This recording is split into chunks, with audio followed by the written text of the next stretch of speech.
The day a man becomes superior to pleasure, he will also be superior to pain. In sobriety, this is a very strong quote and something that you want to think about. Sobriety is essentially our attempt to become superior to the pleasure and pain that comes with addiction, right? Of course, there's the pleasure that, we gain from drinking or from drugs, or the perceived pleasure, right? The dopamine rush, the, relieving ourselves of our problems by basically forgetting about them and being careless for that moment, right? There were a lot of the pleasures that came from our addictions that we ran to, right? And so in seeking a life of sobriety, a life of being alcohol and drug free, you're essentially saying, hey, I'm not going to allow the pleasures that come out of this drug or alcohol to control me. I'm not going to allow that addiction to control me. The pleasure that comes with it cannot no longer dictate my life, which is what happens when you're living a life of addiction, right?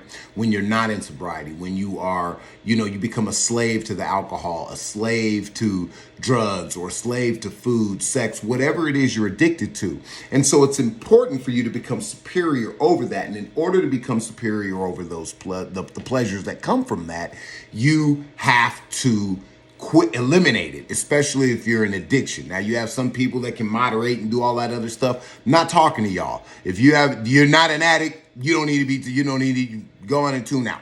For those who are dealing with dependency, these are the pleasures that we have to take control over, right? That we have to become superior over. And in doing that, when we say, hey, like for instance, for me, when I take control over the pleasure that comes from alcohol, because I know ultimately it's bad for me, right? It may feel good temporarily, but it's bad for me, over the span of my lifetime.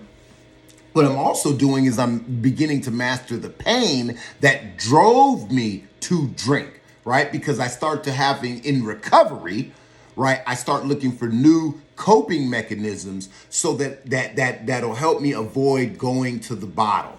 Right? Because a lot of times we drink when there's grief, we drink when there's stress, we drink when there's anger involved, right? And so when we get rid of our addiction and say, okay, for me, I'm no longer going to use alcohol to soothe me, to bring me pleasure when I'm feeling this pain or helping me avoid this pain. I'm going to take it head on, and I'm going to use proper coping mechanisms, safer coping mechanisms that will give me a better outcome. Right?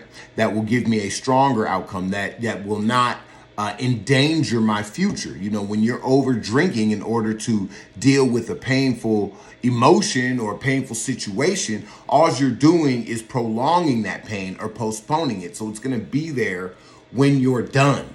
And you still have to deal with it. But when you become superior over the pleasure that comes from these addictions, you can start to become superior over dealing with the pain in your life that drives you to these addictions. So I just want you to think about that, okay? Understand that as you gain self-mastery through, tackling the pleasures that are, debilitating you, that are no good for you, that you need to end, right? And then in recovery, dealing with the pain that you were avoiding or trying to soothe yourself from through the addiction, you start to grow, become, have that self-mastery that's going to make you the best version of yourself. And so I just want to encourage you to continue to do that, become the master over pleasure and pain so that you can be a full self-mastered individual, self-actualized individual, and you can live a better, more peaceful life. And that's what I wish for you, and I hope that you wish that for yourself. All right. Hope you guys have a great day. Hope that gives you something to think about. And until next time,